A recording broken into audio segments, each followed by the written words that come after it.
Ang IAS recommendation dito po sa mga sangkot sa pagkamatay ng minor na si Jimboy ay dismissal from the service. Hindi nakaligtas sa kasong administratibo ang 8 pulis na sangkot sa pagpaslang sa teenager na si Jerod Jimboy Baltazar noong August 2. Ayon kay Internal Affairs Service Inspector General Attorney Alfigar Triambulo, matibay ang ebidensya na nagpapatunay na may pananagutan ang mga ito sa pamamaril at pagkakapatay kay Jimboy.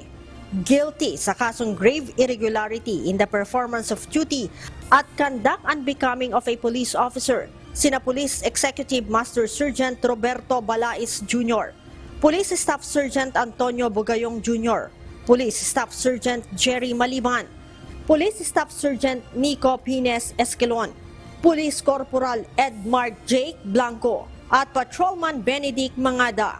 Habang guilty din sa kasong grave neglect of duty ang 2 team leader na sina Police Captain Mark Joseph Carpio at Police Captain Luisito de la Cruz.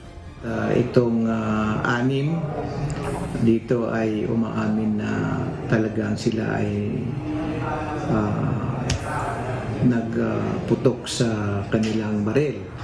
At ayon din sa witness, ito po ay direkta po sa kay Jimboy, kaya ito po ay ang dahilan kaya po namatay ang minor dahil tinamaan siya ng bala.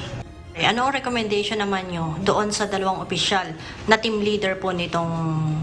Ang aming recommendation doon, sila po ay guilty ng serious or grave neglect of duty.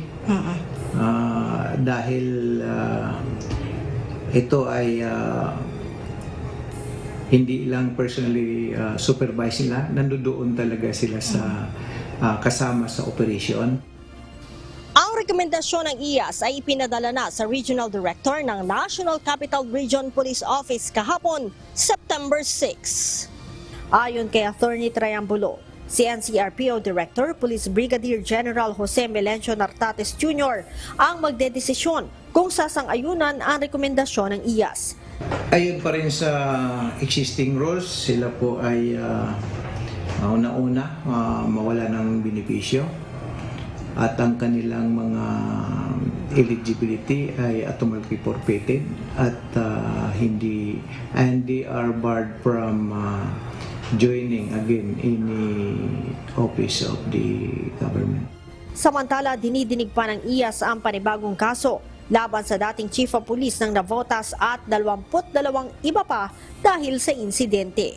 Yung kaso ng 23 na kasama itong 8 at yung kanilang ng Chief of Police dahil nga sa violation ng criminal law natin, dishonesty dahil sa pagpalsipay o sa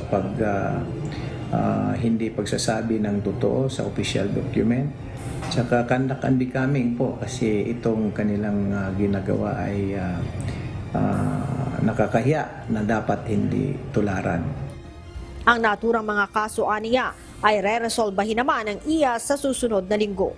August 2 ng pagbabarilin ng 8 pulis si Jimboy Baltazar sa barangay NBBS Kaundaran, Navotas City dahil sa mistaken identity. Leia Ilagan, UNTV, News and Rescue. Diyos ang aming sandigan, serbisyo publiko ang aming pinahahalagahan.